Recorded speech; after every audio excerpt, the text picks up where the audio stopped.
Emanuel é o Deus conosco e por isso nós baseamos a nossa igreja em 3 pilares. Discipulado, o Deus que deixou a sua palavra para nós e ele se revela a nós através da sua palavra e a palavra que nos transforma. Comunhão, nós queremos ser uma igreja que ama uns aos outros, que se preocupa com as necessidades uns dos outros, que vive de fato aquilo que a Bíblia fala sobre uns aos outros, que é amar, perdoar, servir.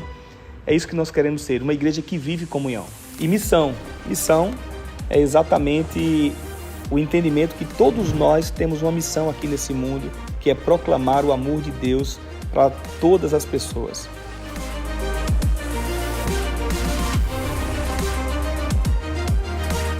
Nós somos a Igreja Presbiteriana Emanuel em Port St. Lucie.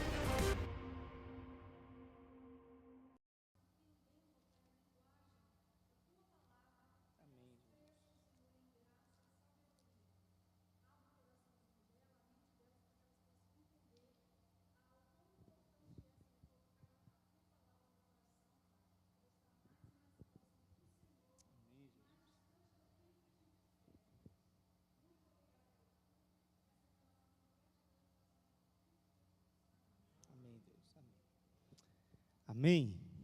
Glória a Deus. Deus abençoe. Deus possa usar as tias para falar o coração dessas crianças. Meus amados, mais uma vez a todos, boa noite. Que a graça e a paz de Jesus esteja com cada um de vocês.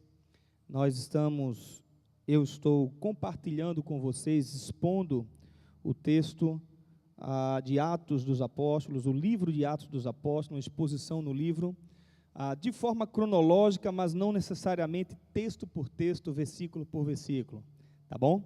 Não necessariamente texto por texto, mas uma exposição do livro, até porque a gente não ia terminar nunca se a gente fosse ficar aqui lendo versículo por versículo, ia demorar muito tempo. E eu já falei para vocês que eu amo o livro de Atos, e eu gostaria que a igreja pudesse estar observando e colocando em prática tudo aquilo que vocês estão ouvindo no livro de Atos dos Apóstolos, tá bom?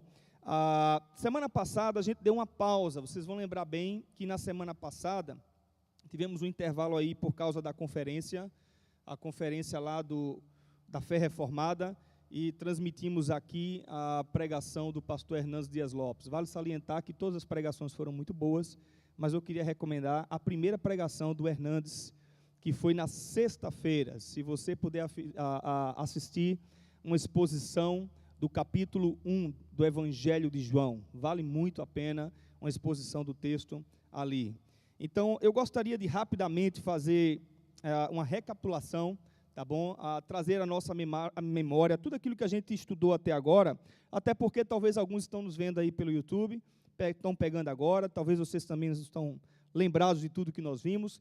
Então, só para trazer a nossa memória bem rapidamente, capítulo 1, do versículo 1 ao 11 de Atos dos Apóstolos, eu estive mostrando aqui na igreja os atos do Filho, os atos de Jesus Cristo, ok?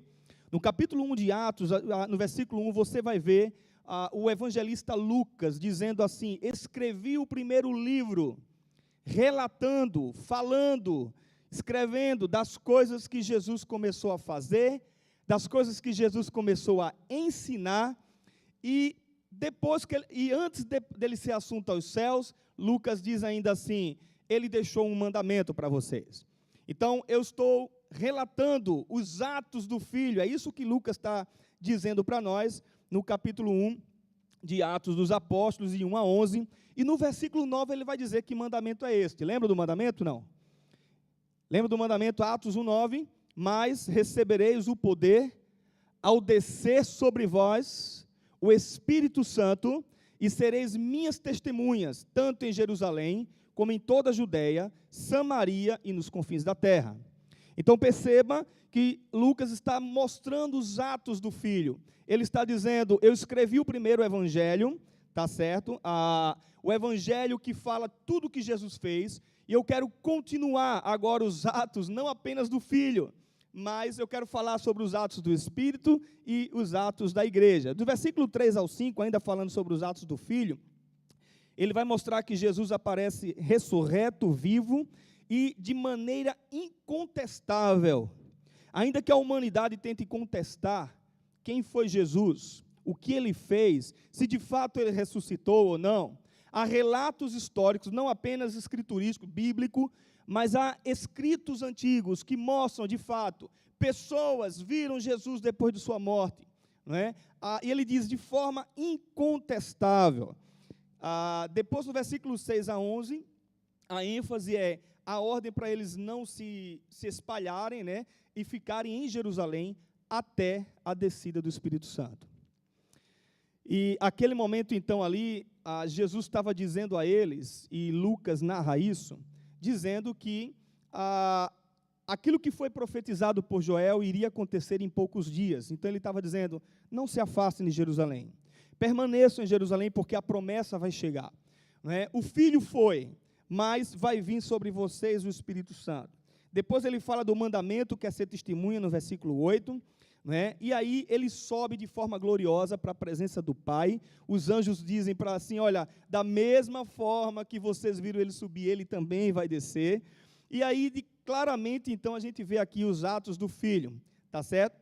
Do versículo 12 ao 26, Pedro vai mostrar a necessidade de um substituto no colégio apostólico. Eu não falei sobre isso, para um outro momento eu posso falar, mas, ou seja, Matias é escolhido, Judas havia se extraviado, Pedro prega naquele momento, depois deles orarem, e diz, alguém precisa substituir no colégio apostólico aqui. E então é escolhido Matias. E aí a gente chega ao capítulo 2.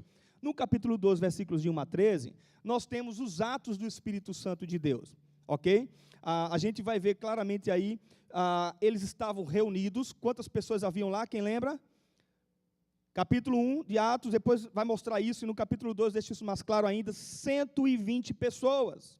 Eles estavam reunidos, e eles estavam reunidos, sabe para quê? Aquilo que eu vou falar hoje, para orarem, para buscarem a presença de Deus. Havia 120 pessoas naquele lugar, e eles começam a buscar a presença de Deus. Eles estavam reunidos também no dia de Pentecostes. Pentecostes era uma festa judaica, que era a festa da colheita. As pessoas iam agradecer a Deus, iam ofertar a Deus no templo de Jerusalém, tudo aquilo que Deus havia feito. E as pessoas afluíam para ali de todos os lugares. Também o Espírito Santo desce, não somente no dia de Pentecostes, mas ele desce de forma miraculosa, de forma espetacular. O texto vai falar que houve um vento impetuoso, estão lembrados? E vento representa a pessoa do Espírito Santo de Deus, a pomba, mas o vento também representa, nele é o sopro de Deus. Línguas, ou seja, a capacitação do Espírito Santo de Deus com dons para servir na igreja. E depois fala que essas línguas eram de fogo. Ou seja, representa o fogo, sempre na Bíblia vai representar purificação, meus irmãos. Ou seja, o Espírito Santo vem para purificar a vida da igreja. E aí, quando ele desce, diz o texto que ele desce para capacitar a igreja para ser testemunha. Lembra? Recebereis o poder, Jesus disse. O dínamos, palavra poder é dínamos, que vem da palavra dinamite aí, explosão. Vai vir sobre vocês o Espírito Santo. E vocês vão ter condições de ser minhas testemunhas aonde vocês estiverem. O Espírito Santo vai vir também para encher vocês com dons, e o Espírito Santo vai vir para fazer maravilhas em nosso meio. Esses são, então, os atos do Espírito Santo. Os atos do Filho, os atos do Espírito Santo. No segundo domingo eu estive falando, então, sobre isso. Ele, o Consolador, o Espírito Santo de Deus. E uma coisa só fantástica, bem rapidamente, hoje nós não precisamos necessariamente, entenda o que eu estou dizendo, por favor, do templo em si, das 4 paredes.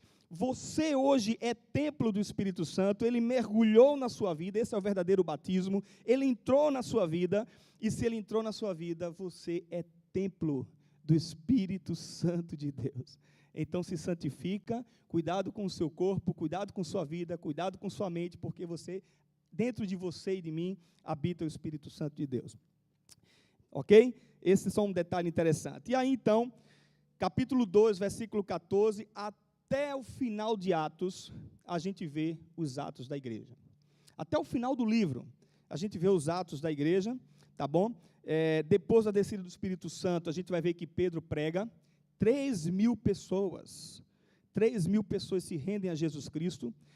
Provavelmente eles estavam reunidos numa casa que era muito próxima do templo, porque as pessoas afluíam por ali para ir ao templo para agradecer a colheita, e eles ouviram então eles falando em outras línguas, naquele momento, e aí 3.000 pessoas, Pedro prega depois disso, porque alguns disseram, esses homens estão embriagados, e aí Pedro diz, não gente, está cedo ainda, olha a hora do dia, não tem ninguém embriagado aqui, e Pedro começa a pregar. Pedro começa a mostrar o evangelho de Jesus e 3.000 pessoas se rendem a Jesus, né? Talvez eu poderia até pregar aqui, irmãos, trazer para vocês o primeiro ato da igreja seja a pregação, seja a exposição da palavra, mas em todo o livro de Atos a gente vai ver isso, eu quero me deter num determinado momento a isso, tá certo? Mas no capítulo 3 eu mostrei que o primeiro ato da igreja é o ato de cura. É o ato de cura. Quando os discípulos vão ao templo, eles sobem ao templo, e naquele momento ali, vem um coxo de nascença e pede a eles dinheiro, né? Algum tipo de esmola, alguma coisa para se sustentar. E aí, então, naquele momento, eu até falei uma coisa interessante, que eu não sei se você pegou na época, que eu falei isso há 2 domingos atrás, que ele estava na porta formosa, era uma porta de bronze do templo, uma porta muito bonita. Mas quem ficava naquela porta era exatamente essa turma. Eram os aleijados, eram os coxos, eram as pessoas que ficavam ali pedindo esmolas, eram os cegos. E aquele homem estava ali, eu até disse assim, uma pessoa que normalmente pede auxílio, pede esmolas, ela é aquela pessoa que às vezes ela anda maltrapilho, ela não está bem cheirosa, né? Ou seja, parece que a porta formosa do templo da casa de Deus não era tão formosa assim. Ali havia pessoas que precisavam de cura.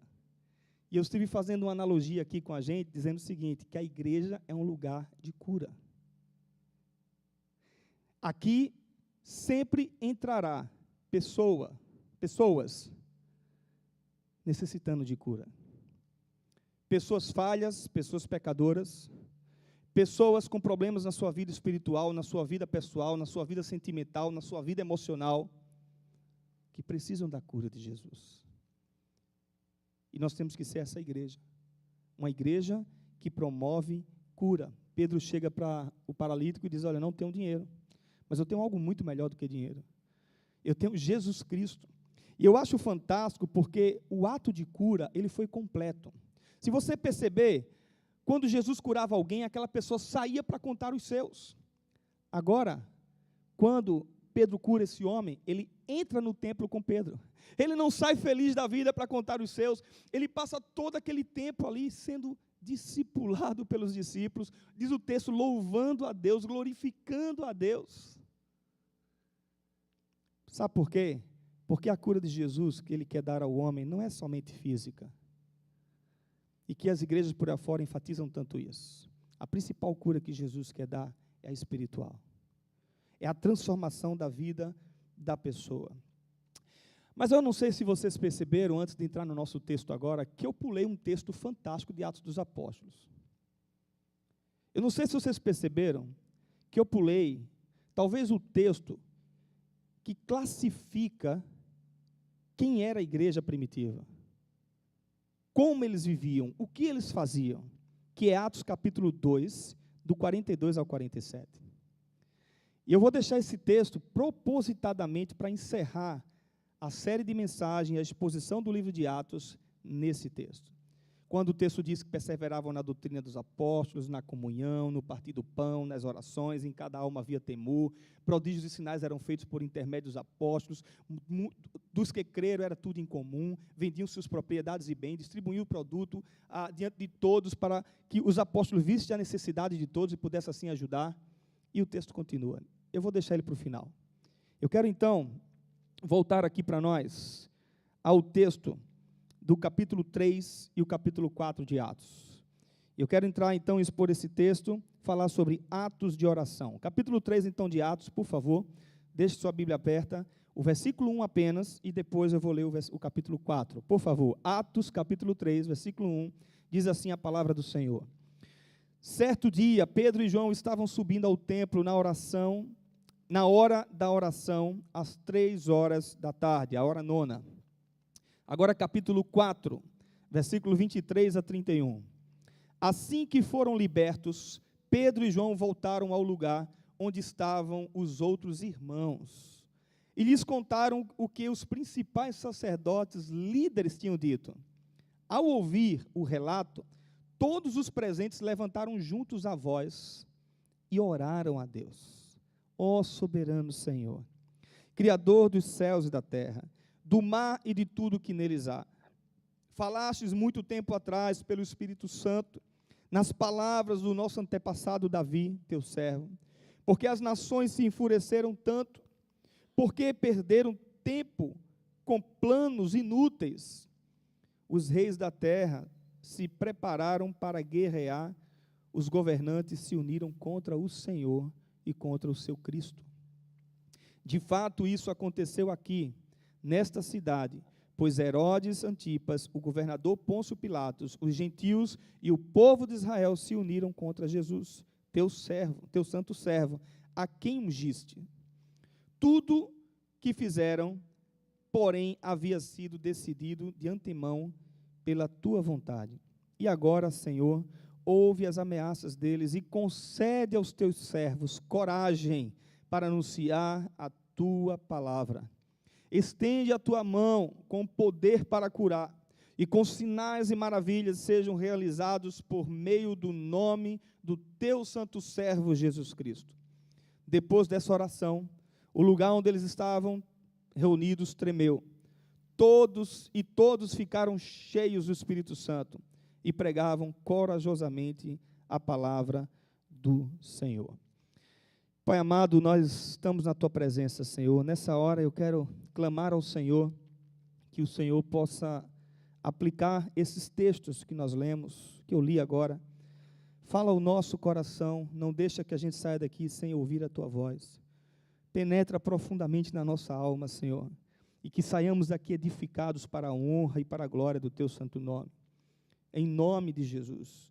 Saiamos daqui empolgados com a tua palavra, Senhor. Saiamos daqui revigorados com a tua palavra. Que a gente saia daqui, ó Deus, animados para servir o Deus, o Senhor dos senhores, que é o nosso Deus. Ó Espírito Santo, fala a tua igreja nessa hora. Que Jesus Cristo cresça, Senhor, e que eu diminua para a honra e glória do teu santo nome. Em nome de Jesus. Amém. Amém. Em 2007, o ano de 2007, foi um ano muito difícil para mim e para a Karina. Nós descobrimos que estávamos grávidos, né? Karina estava grávida do nosso segundo filho, o Davi. E naquele momento foi uma notícia feliz da vida, alegre demais, né? Como é para todos. Mas a partir dali se desencadeou um momento extremamente difícil na nossa família, né? Foi bastante difícil, porque na primeira translucência nucal, que é o exame que vai definir o bebê, o feto, naquele momento, então, foi descoberto que ele tinha uma síndrome. E aí, então, vamos investigar que síndrome é essa, vamos investigar. E aí procuramos um especialista em medicina fetal.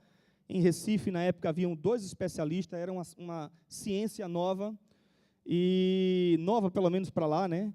E aí, então, nós procuramos um dos especialistas em medicina fetal, e aí começamos todo o processo. A primeira coisa que foi tentar descobrir era se era síndrome de Down, foi descartado a síndrome de Down. Continuamos a investigação, e nesse período, muitos exames, eu morava em Campina Grande, na Paraíba, a gente ia a Recife para fazer todo o tratamento, 3 horas e meia mais ou menos de viagem de carro, e era toda semana, muitos exames, repetição de exame. E esse médico, ele fez de Karina de cobaia, porque ele era cientista da Universidade Federal de Pernambuco, e ele queria talvez ver se era uma síndrome inédita, alguma coisa do tipo, e ele fez meio que Karina de cobaia, de forma que ele não cuidou da saúde de Karina, e o foco dele, o objetivo dele, era descobrir o que é que o nosso filho tinha. E o líquido amniótico de Karina começou a crescer de forma assustadora, de forma absurda, tanto que não se media mais, a barriga dela não conseguia haver medição mais. A médica brincou depois com a gente, dizendo assim, olha, se fosse medir a barriga dela, ela estava para lá de 10 meses, né? Nem de 9 meses, não se media mais. Karina começou a sentir muita falta de ar, não conseguia andar, não conseguia se locomover. Quando saía para ir a médico, tinha que ser de cadeira de rodas. E a gente estranhando tudo aquilo, sempre perguntando a ele, ela corre risco de vida, e ele não, e toma exames, e fazer exames, e etc, etc. A nossa Unimed, era a Unimed da Igreja Presbiteriana do Brasil, o pastor que cuida dessa Unimed da IPB, me ligou e disse, pastor, o que é que está havendo? O que é que está acontecendo? Porque são tantas solicitações de exames que você está fazendo aqui. E eu contei a história para ele, e ele disse, não tem problema, vamos liberar tudo que você pedir, mas eu quero propor a você vir para o Rio de Janeiro, e a gente tratar dela aqui. Eu disse a ele, não vamos tratar aqui em Recife mesmo. E foi coisa de Deus, se ela tivesse ido, ela tinha morrido, né, lá em cima, no avião. A gente tinha direito à UTI aérea, e ele disse, a gente manda. Eu disse, não, a gente não vai, vamos ficar aqui. Procurei um segundo especialista, e aí começa o processo mais intenso da oração. Naquele momento, esse segundo especialista que tinha na cidade de Recife, era muito famoso também, e ele não tinha vaga em momento algum. Ele não tinha tempo, era coisa para 3, 4 meses depois. E eu orei naquele momento, e liguei novamente para a secretária dele e disse, sou eu novamente, e eu gostaria de pedir uma coisa a você. Por favor, conta a minha história para o médico, só isso que eu lhe peço. Você pode fazer isso por mim? E ela disse, tá bom. Isso foi de tarde, à noite o médico liga para minha casa, um médico famoso, né? Liga para minha casa e diz, o que é que está acontecendo? Fala para mim. Eu contei a história. E ele disse, você pode trazer ela agora no Hospital Português, meu consultório aqui. Traga ela aqui, por favor.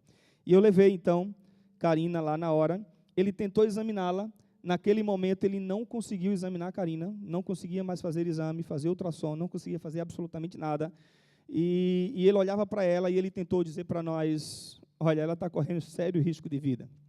Naquele momento ali, ela começou a chorar, a gente só pensava em Daniel, que era muito pequenininho, e ele disse, fique na sala ao lado, eu vou ligar para a sua médica. Liberou, quando a gente desce embaixo, a médica liga, coitada, uma médica em que ela foi usada por Deus, mas nós tivemos que, num determinado curto período de tempo, de 2 meses, abandoná-la, porque o outro médico exigiu uma médica dele. E nós demos para ele o contato dessa médica. Quando demos o contato, ela liga para a gente desesperada, achando que a gente não estava vindo de Campina Grande, mais para o consultório, e ela liga desesperada, dizendo, leva ela agora direto para a urgência, e ela vai ser internada, eu estou ligando para o hospital. Naquele momento, então, levamos ela em casa primeiro, se arrumou, foi para o hospital. E no outro dia de manhã, ela disse, por favor, vem aqui no meu consultório às 7 da manhã. E quando eu cheguei lá, essa mulher estava, irmãos, eu nunca vi um negócio daquele, ela estava desesperada. Não sei se com medo de receber algum processo, não sei o que era. Mas foi uma mulher usada por Deus. E ela estava desesperada de um lado para o outro, com 3 secretárias do consultório dela, que entravam o tempo todo e saía. E ela disse o seguinte, eu disse, olha, por favor, me diga o que está acontecendo. E ela disse, olha, o senhor é pastor, né? Eu disse, sou. Ela disse, pois é, eu sou católica. E eu estou rezando de um lado e você precisa orar de outro, porque a qualquer hora a bolsa pode romper e sua esposa morre. Não tem o que fazer. Porque ela vai ter embolia, não tem como que fazer, porque é muito líquido que ela tem. Dali eu tive que sair para resolver assuntos do plano de saúde, e às 5 horas da tarde ela disse para mim, estou tentando levantar a melhor equipe possível, principalmente um pediatra especialista para cuidar do bebê, porque a gente não sabe o que é que vai vir. 5 horas da tarde, fomos para o hospital, já estava no hospital, a equipe toda preparada, entra um médico no nosso quarto, havia muita gente no hospital, o pessoal da igreja, era família, e a médica pede para sair todo mundo, e naquele momento, então, o médico diz assim, olha, nós estamos totalmente preparados lá dentro, com banco de sangue a mais, com tudo a mais, uma equipe fantástica, mas eu fui selecionado pela equipe para vir aqui dizer o seguinte, ela entra na sala de cirurgia, mas a gente não sabe se ela sai. Ela entra na sala de cirurgia, mas a gente não sabe se ela sai. E aí, meus amados irmãos, aquilo para mim foi um baque muito grande. Deixa eu só me achar aqui que eu já me perdi. Ok. E aquilo foi um baque muito grande, ele saiu, e eu saí dali, eu fui me aprontar para ir para a sala de cirurgia, e eu entrei no banheiro, e eu só fazia chorar. Eu chorava, e naquele momento eu fiz uma oração, meu Deus. Segura só um pouquinho, que essa oração eu vou contar no final. Atos capítulo 3, versículo 1, diz que Pedro e João estavam subindo ao templo na hora da oração. No versículo 24 do capítulo 4 do texto que nós lemos, diz que, ao ouvir o relato, todos os presentes levantaram a voz e oraram a Deus. Levantaram a voz e oraram a Deus. Perceba duas coisas aqui, rapidamente. Primeiro, o costume judaico em relação à oração. No costume judaico, em relação à oração, era comum que 3 vezes ao dia as pessoas subissem ao templo para orar a Deus e buscar a presença de Deus. O que, de fato, isso se tornou meio que religiosidade na vida do povo judaico, infelizmente, né? E Jesus, ele, de certa forma, ele vai combater um pouco isso, ele vai falar, né? A oração é em todo lugar. A gente vê isso quer no Antigo Testamento, quer no Novo Testamento. A oração não é só no templo, a oração é em todo lugar, em todo momento, aonde Deus te colocar. Ora, o apóstolo Paulo vai dizer lá na frente, orem sem cessar. Então, se você ora sem cessar, é em todo lugar, é em todo tempo, em qualquer momento, em qualquer circunstância. Mas havia o costume judaico, e no capítulo 3, versículo 1, diz que Pedro e João seguem a tradição judaica. Pedro e João vão ao templo para orar e buscar a presença de Deus. Alguém vai dizer, alguns podem dizer assim, e alguns comentários falam sobre isso, não, mas eles foram com um propósito de pregar o evangelho. Bom, isso é você olhar para o texto e inserir alguma coisa no texto. O texto não fala sobre isso. Você pode até inserir. Ok, pensar, imaginar. Mas o texto não fala sobre isso. Simplesmente o texto diz que eles foram orar. Ou seja, eles cumpriram aquilo que era costume, buscar a presença de Deus e orar a Deus. Agora, a segunda coisa é o costume da igreja primitiva.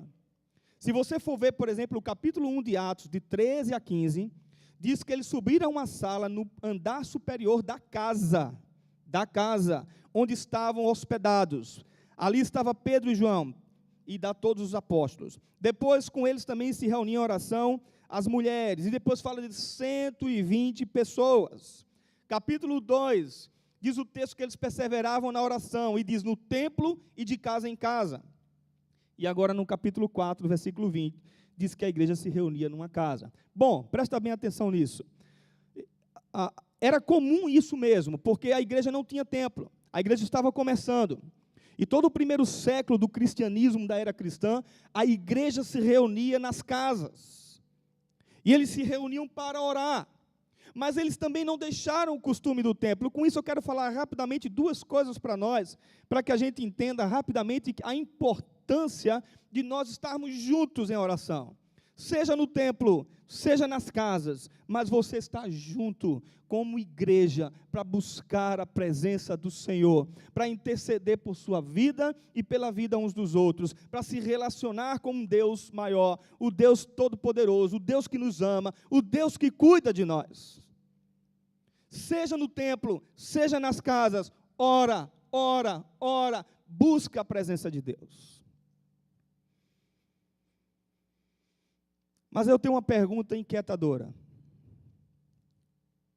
Se Deus é soberano, e Ele já decretou tudo, por que a gente precisa orar?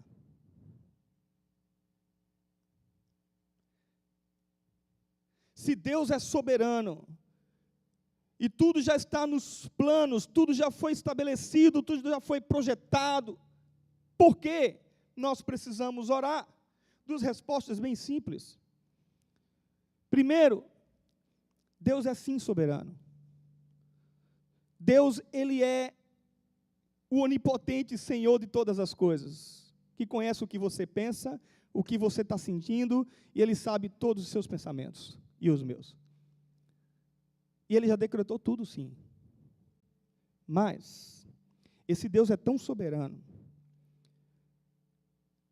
que nos decretos dEle, de forma inexplicável, preste bem atenção nisso, de forma inexplicável nos seus decretos, Ele diz que nós precisamos orar, e que de alguma forma, nos seus decretos, na sua soberania, a nossa oração move o coração de Deus, em direção às nossas petições. Como é que é isso, pastor? Não sei, pergunta a Deus. Chegar no céu, bate na porta lá do escritório do office do Senhor e pergunta a Ele. O que eu quero dizer para você é simples. Eu não sei, mas a Bíblia mostra de forma muito clara. A Bíblia não nega a soberania de Deus. A Bíblia não nega em hipótese alguma, em momento algum, os decretos de Deus. Que Ele já decretou tudo. Mas a Bíblia não nega de que nossas orações são feitas dos profetas, dos reis, dos homens, dos religiosos, de Jesus Cristo. Eles oravam. Então, na soberania de Deus e nos decretos dele, Ele decretou que nós orássemos. E que, de alguma forma inexplicável, a nossa oração move o coração de Deus em relação às nossas petições. Como é que é isso? Por mais que se tente explicar, por mais que se tente teologizar em cima disso, vai chegar à conclusão do que eu estou dizendo para você. Então, presta atenção, ora. Ore, mas ore com o propósito de se relacionar com Deus. Ore em todo tempo, em todo lugar, em todo momento. Passar no seu carro e você vê alguém caído lá, sofrendo um acidente, ora. Aquela pessoa que está passando por luta que você conhece, ora. Aquele seu parente que está sofrendo com enfermidade, ora. Então ora. Porque de alguma forma, Deus, Ele vai agir, porque nós estamos orando. Ele nos ensinou isso. Pedi e dá-se-vos-á. Buscai e acharei. Qual filho que pedido um pão, o pai vai dar? Vai dar o quê, irmãos? Pedra? Não. Então, ora. Capítulo 1, então. A gente vai ver isso daí, a igreja, até o final do capítulo, a gente vai ver uma igreja que ora. E aqui eu quero me concentrar, então, nos capítulos 3 e 4 que eu li, e eu quero mostrar para vocês o que é que acontece quando nós oramos. Versículo 6 do capítulo 3, mostra que um homem é curado. Versículo 31 do capítulo 4, mostra que o lugar onde eles estavam orando tremeu.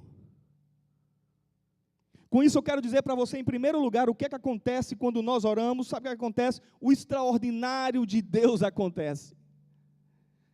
Gente, presta atenção nisso. Quando nós oramos ao Senhor, o extraordinário de Deus acontece. Nós vemos isso em toda a Bíblia. Homens buscando e clamando a Deus, e Deus agindo, e Deus fazendo. O mar se abre, pedra sai da rocha, o sol para, o povo marcha e a cidade, os muros caem, sombra no deserto, sandália que não se desgasta, fogo no altar, Elias, Daniel que não é comido na cova dos leões, Sadraque, Mesaque e Abidnego que não é queimado pelo fogo da fornalha. Aí você vai para Jesus Cristo, você vê Jesus curando, Jesus operando maravilhas, Pedro andando sobre as águas com Jesus, e perdendo a fé e afundando, e Jesus toma pela mão. Cegos veem, surdos escutam, demônios saem. O extraordinário de Deus acontece. Mas eu preciso dizer algo importante para você, que parece que o que eu vou falar agora é contraditório a tudo o que eu falei. O extraordinário de Deus não acontece mais, e não necessariamente tem que acontecer da mesma forma que acontecia nos tempos antigos. No Velho e no Novo Testamento. Vamos ser honestos, você vê mar se abrindo hoje? Você vê? Não. Você vê aparições de Deus hoje, em sarça ardente? Não. Preste bem atenção no que eu quero dizer para você agora. Eu creio nos milagres de Deus, eu creio no extraordinário de Deus. Mas eu estou tentando mostrar para você que não necessariamente o extraordinário de Deus tem que acontecer da mesma forma que aconteceu no Antigo e no Novo Testamento. Porque a gente vai perceber claramente que na história da igreja do primeiro século, depois do século 1 ao 3, até o século 16, na Reforma Protestante e até os nossos dias, nós não vemos as mesmas coisas acontecendo como acontecia ali. Porque eu quero falar isso, irmãos, porque no afã de algumas igrejas viverem buscando poder de oração, cai no equívoco de deturpar, às vezes, as Escrituras Sagradas. E eu, como pastor, preciso orientar você. É preciso entender que não se formula, mais uma vez, doutrinas em fatos históricos. Não se formula doutrina, não é porque no momento em que a igreja primitiva orou, quando Pedro e João são presos, e aí eles chegam na casa, eles oram, eles clamam, e ali tremeu, não significa dizer que quando eu e você orar, isso aqui tem que tremer, não, irmãos. Você está me entendendo o que eu estou dizendo? Não necessariamente isso tem que acontecer para que a manifestação do extraordinário de Deus aconteça.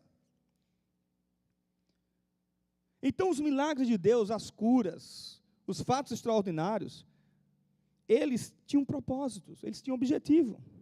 Primeiro, para que os gentios crescem e os judeus crescem, quem era Deus. Segundo, para que os judeus e gentios crescem, quem era Jesus Cristo, que Ele era o Messias, Ele era o Senhor dos senhores. Terceiro, para que a Bíblia, a palavra de Deus, ela pudesse ser escrita para mim e para você hoje, e eu e você reconhecer quem é Deus, quem é Jesus Cristo, quem é o Espírito Santo, que é o Deus de poder. Então, eu quero dizer para você que os episódios extraordinários no passado não necessariamente tem que acontecer hoje da mesma forma, do mesmo jeito. Porque hoje, eu e você, nós já temos a revelação final de Deus. Gênesis, Apocalipse, a Bíblia é a palavra de Deus. Ela é a palavra de Deus. E ela veio para nortear a minha vida e a sua vida também. Então, meus amados irmãos, você não precisa ficar orando somente para que extraordinário aconteça. Ora pelo teu pecado também. Ora dizendo, Deus, muda a minha vida. Eu sou maledicente, eu falo mal de todo mundo. Deus, muda a minha vida, porque eu não sou um servo fiel como o Senhor quer que eu seja. Senhor, muda a minha vida, porque eu estou vivendo no pecado, em tal área da minha vida de pecado. Ora também pelas pessoas, para que Deus use você para proclamar o Evangelho. Ora também pelo extraordinário de Deus, para que vidas sejam curadas, sejam transformadas, para que pessoas que estão enfermas recebam o toque de Deus e sejam curados. Não há pecado nisso. Eu não sei se você está conseguindo compreender o que eu estou tentando mostrar para você. Porque tem muita gente que vive em busca de poder e esquece de se relacionar com o Deus do poder. Esquece de ler a palavra, esquece de orar e vive de fogo aqui e ali, em busca de poder. Deus é um Deus de poder. Mas Ele quer muito mais do que você buscá-lo e eu buscá-lo de forma somente sobrenatural. Ele quer de mim e de você relacionamento profundo com Ele. Então eu quero dizer com isso que eu não estou limitando Deus. Por favor, me entenda. Eu não estou deixando de crer e entender que o Deus do passado é o Deus de hoje. Eu não estou deixando de entender que aquilo que Ele fez, Ele continua fazendo hoje, mas do jeito dEle, na hora dEle, como Ele quer, na soberania dEle e com o propósito de Deus para os nossos dias. Por exemplo, quando eu falei aqui no início que as teofanias cessaram de Deus, do Deus Pai, porque o Novo Testamento vai dizer que a revelação de Deus hoje é na pessoa do Filho.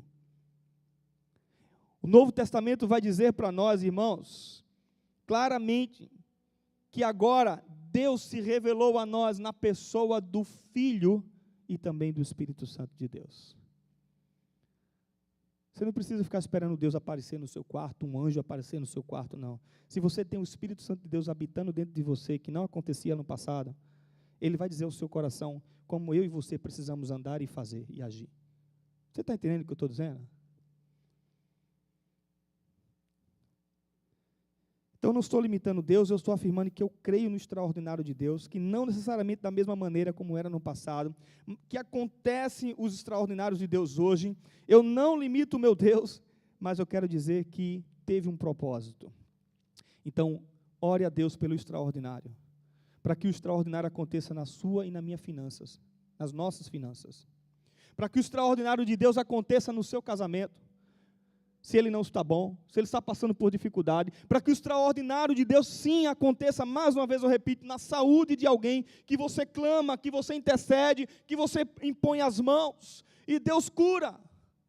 Ore na nação, quando os políticos, eles estão contrários à palavra de Deus, para que o extraordinário de Deus aconteça ali. Ora, para que o extraordinário de Deus aconteça quando você está falando do amor de Jesus para alguém, aliás. Peça, ore, Ele responde às nossas orações. Agora, lembre-se só mais de uma coisa. O extraordinário de Deus, o maior extraordinário de Deus já aconteceu. Se chama Jesus Cristo. Ele veio ao mundo para dar a vida pelo meu pecado, pelo seu pecado. Ele se entregou por nós na cruz do Calvário. Ele voltou para o Pai. Ele ressuscitou e voltou para o Pai. E um dia Ele vai vir buscar a mim e a você. Esse é o maior extraordinário que a gente tem na nossa vida. O resto, Deus vai dar. Deus vai cuidar. Percebe? Deus vai dar.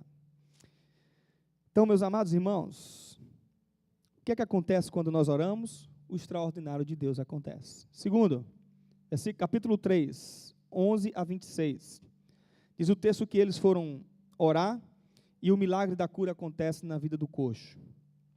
E por causa daquele milagre, Pedro tem a oportunidade de falar de Jesus, de pregar o Evangelho.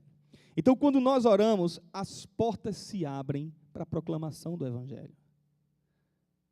O extraordinário de Deus acontece. Em segundo lugar, as portas se abrem para que eu e você proclamem o Evangelho de Jesus.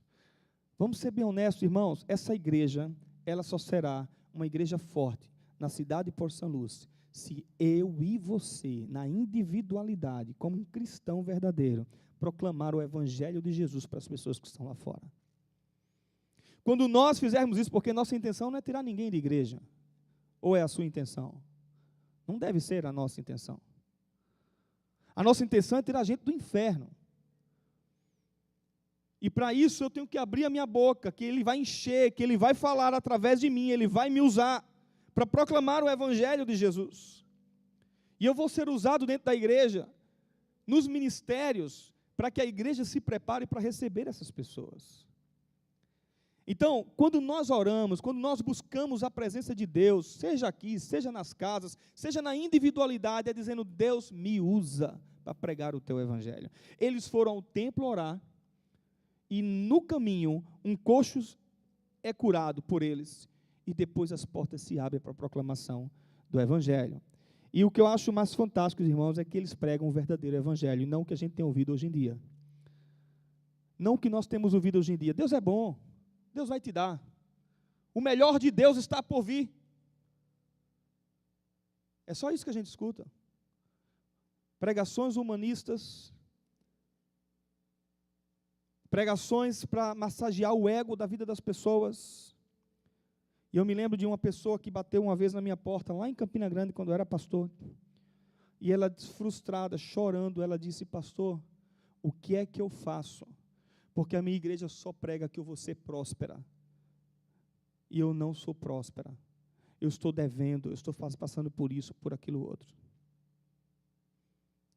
Deus é um Deus de prosperidade? Sim. Deus é um Deus que dá? Sim. Que abençoa? Sim. Mas não é só isso que a gente prega. Não é só isso não se fala mais de pecado nas igrejas. Não se fala mais de pecado. Não se fala mais de inferno nas igrejas. E aí, queridos, Pedro vai dizer assim, olha a pregação do Evangelho. Irmãos, ele se levanta, quando ele cura, as pessoas vêm até ele, o paralítico está do lado dele, está lá no texto, tá? Capítulo 3. E aí Pedro começa a falar, versículo 12, irmãos, parem de olhar para nós. diferente de muitos pregadores, sim ou não? Parem de olhar para nós. Não fomos nós que fizemos isso com este homem. Versículo 13 ao 15 do capítulo 3. Ele começa então a dizer: o Deus dos nossos antepassados enviou Jesus. Olha como Pedro é sábio, ele estrategicamente ele usa os antepassados aqui. Porque eles valorizavam os antepassados: Abraão, Isaac, Jacó, José, Davi, Moisés. O Deus de nossos antepassados enviou Jesus. É o mesmo Deus. Ele enviou Jesus. O Jesus que vocês rejeitaram. E esse Jesus que vocês rejeitaram e mataram, Pedro vai dizer ainda, ele é o autor da vida. Ele é o autor da vida. Essa é a verdadeira pregação do Evangelho. Mas Deus ressuscitou dos mortos, ele vai dizer, e nós somos testemunhas. Nós vimos Jesus Cristo ressuscitar. Nós vimos ele aparecer a nós. Ressuscitar não, aparecer a nós. Aí agora, versículo 16, ele vai dizer, parem de olhar para nós, porque a cura que foi feita nesse homem foi desse Jesus. Que o mesmo Deus do passado, dos pais antigos, enviou e que vocês rejeitaram. Quem curou esse homem foi Jesus Cristo. Versículo 17 ao 26, ele mostra a ignorância daqueles homens. Mas tudo bem, vocês estavam cegos, vocês estavam ignorantes em relação a tudo isso. E aí ele volta a falar dos profetas, ele volta a dizer que os profetas apontam para Jesus Cristo, e aí ele diz, esse mesmo Jesus que eu estou falando para vocês, um dia ele vai voltar. Essa é a verdadeira pregação do Evangelho. E não, muitas vezes, o que as igrejas estão gostando de ouvir. E elas estão cheias. E elas vão permanecer cheias de pessoas vazias.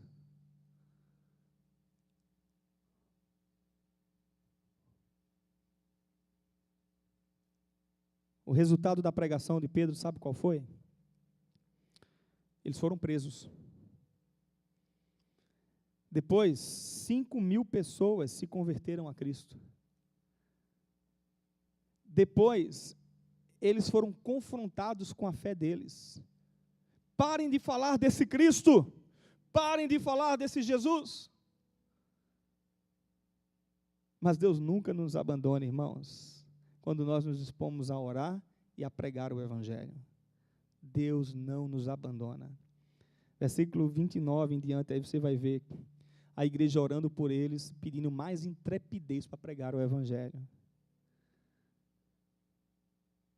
Queridos, tem alguém que você diz assim, não tem jeito? Essa pessoa parece não ter jeito.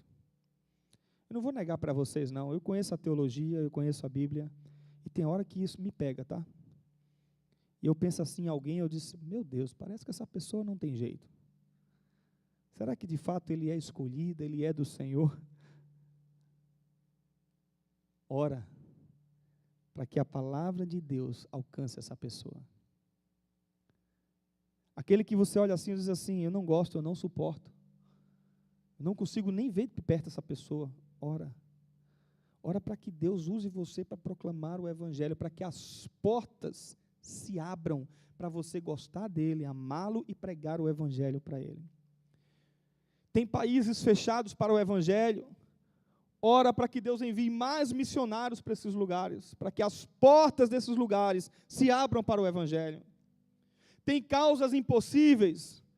Ora, enfatizando a palavra de Deus na vida das pessoas, na sua vida, para que Deus opere maravilhas. Tem dificuldade para falar? Ora para que Deus te capacite. Eu acho fantástico o versículo 13. Se você estiver aí com sua Bíblia aberta, olha lá. Quando os membros do conselho viram a coragem de Pedro e João, ficaram admirados, pois perceberam que eram homens comuns, sem instruções religiosa formal.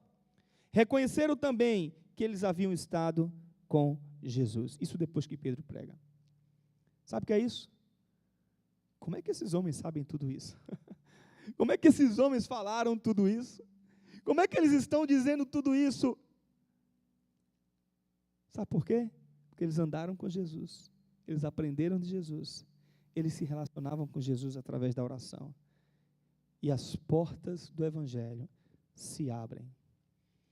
O extraordinário de Deus acontece quando nós oramos, as portas se abrem. Em terceiro lugar, versículo 18 do capítulo 4 até o 20. Então chamaram de volta e ordenaram que nunca mais falassem e ensinassem no nome de Jesus. Pedro e João, porém, responderam: os senhores acreditam que Deus quer que eu obedeça, que nós obedeçamos a vocês?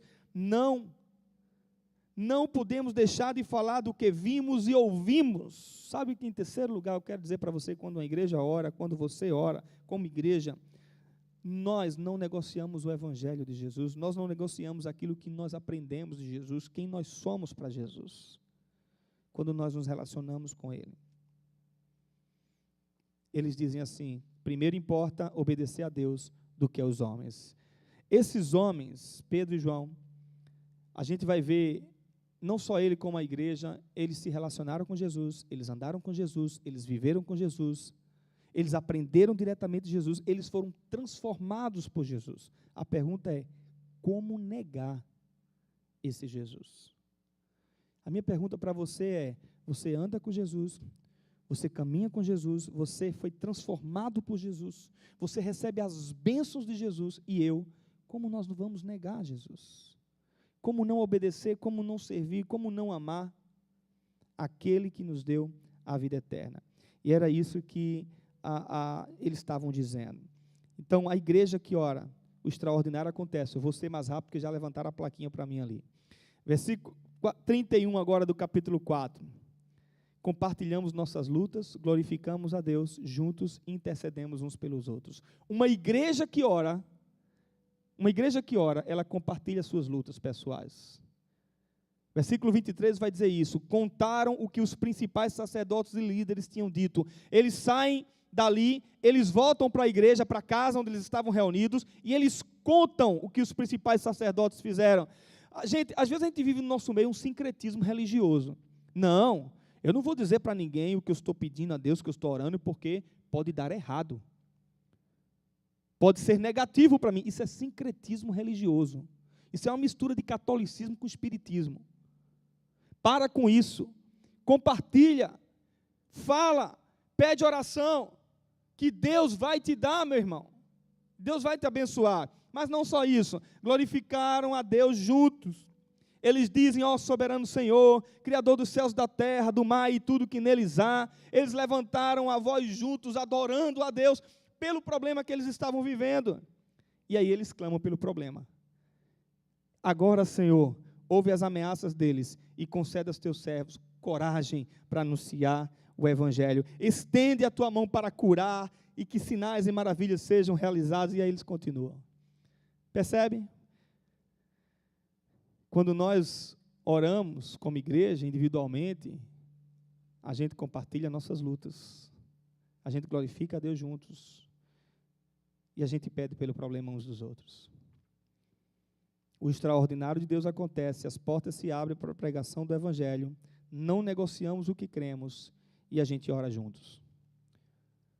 Quando eu entrei naquele banheiro, quero terminar então com isso, eu fiz uma oração a Deus. E a minha oração para Deus foi o seguinte: Senhor, Tu sabes todas as coisas. Tu tem a vida da minha esposa nas Tuas mãos. Eu disse para Deus: Senhor, os dias dela estão contados pelo Senhor.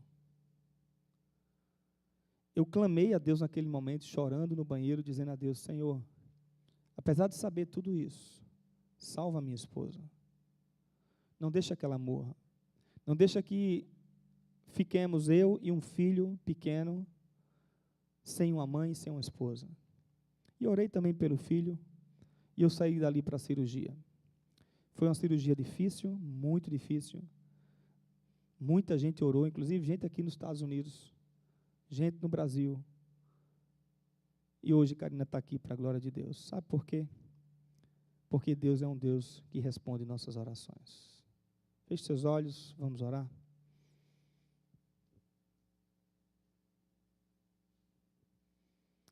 Deus amado, nós estamos na Tua presença, Senhor, porque nós cremos na oração. Nós estamos falando com o Senhor porque nós cremos nos Teus milagres, nós cremos no Teu poder. Nós cremos naquilo que Tu faz, naquilo que Tu já fizeste. Nós não precisamos, ó Deus, ficar buscando somente extraordinário acontecer na nossa vida, mas nós não deixamos de crer que Tu és um Deus que pode fazer todas as coisas. Por isso, se há alguém aqui, ó Deus, precisando de uma oração, de um momento específico na vida, de uma luta pessoal, de um milagre para que aconteça na vida, ou na vida de alguém, de um consolo do Teu Espírito Santo, ó Senhor, responde à oração dos Teus servos, responde cada clamor levantado aqui agora. Senhor, olha para os nossos filhos, não deixa que eles se distanciem do Senhor nunca. Olha para os nossos casamentos, não deixa que Satanás nunca se aproveite e invista. Senhor, em nome de Jesus, olha para as nossas vidas pessoais e quebranta nossos corações diante do Senhor, para que possamos viver uma vida que Te agrada. Em nome de Jesus. Em nome de Jesus. Amém. Amém.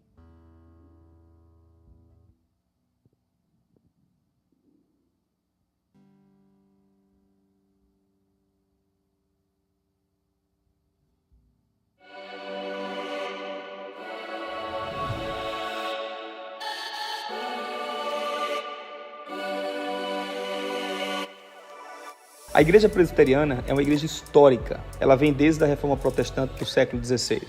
O nosso foco como igreja é expor o texto sagrado, não de acordo com nossas preferências ou para agradar alguns.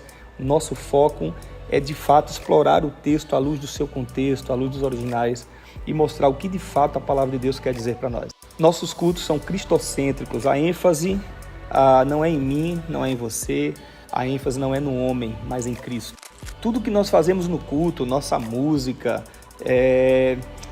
o estudo para as crianças, toda a nossa programação de culto é focada em Cristo, para a exaltação de Cristo somente. O nosso foco é nos motivar a servir a Deus, amar a Deus e servir uns aos outros e amarmos uns aos outros. Emmanuel é o Deus conosco e por isso nós baseamos a nossa igreja em 3 pilares. Discipulado, o Deus que deixou a sua palavra para nós e Ele se revela a nós através da sua palavra e a palavra que nos transforma. Comunhão. Nós queremos ser uma igreja que ama uns aos outros, que se preocupa com as necessidades uns dos outros, que vive de fato aquilo que a Bíblia fala sobre uns aos outros, que é amar, perdoar, servir.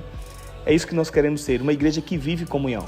E missão. Missão é exatamente o entendimento que todos nós temos uma missão aqui nesse mundo, que é proclamar o amor de Deus para todas as pessoas. Nós somos a Igreja Presbiteriana Emmanuel em Port Saint Lucie.